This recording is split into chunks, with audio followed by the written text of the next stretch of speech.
Ever wondered what it would take to build a house right on the water? Maybe you've seen those dreamy floating cabins on Instagram and thought, hey, I want to try that. Well, stick around because I'm going to break down the process step by step so you can start planning your own waterhouse adventure. First things first, location. Not every lake or river is fair game. You've got to check local rules, permits, water depth, and even environmental impact. Trust me, it's better to ask first than have your floating palace turned into a viral house fails meme. Once you've got the green light, let's talk foundations. Most DIY water homes start with a floating platform. Think pontoons, barrels, or modular plastic floats. For a small house, sealed 55-gallon drums work wonders. You'll need a sturdy frame. Pressure-treated lumber is your best friend here, and a way to lock those floats in place.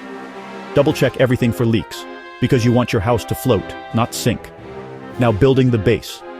Lay out your frame, bolt it tight, and test float it with extra weight.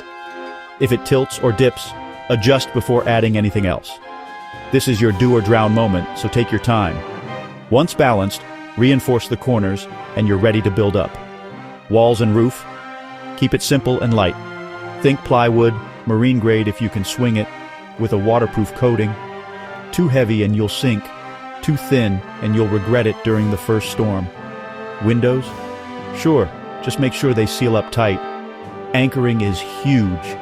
Chains and concrete blocks will keep your masterpiece from floating away.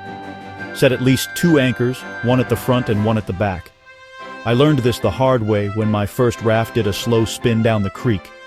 Let's talk utilities. Solar panels are perfect for off-grid power, simple to set up and super reliable. For water, a rain catch system or portable tanks work great. And for waste, use a composting toilet and a gray water tank to stay eco-friendly. Now for the finishing touches, deck chairs, a hammock, maybe some string lights. Suddenly you've got a floating getaway that's all yours. Invite your friends, fire up the grill and soak in the sunset knowing you built something totally unique.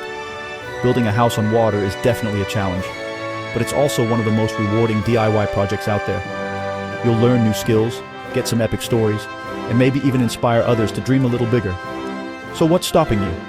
Start sketching those plans, gather your materials, and dive into your own floating house adventure. And hey, if you end up with a few soggy shoes along the way, consider it part of the charm. Thanks for watching. Catch you on the water.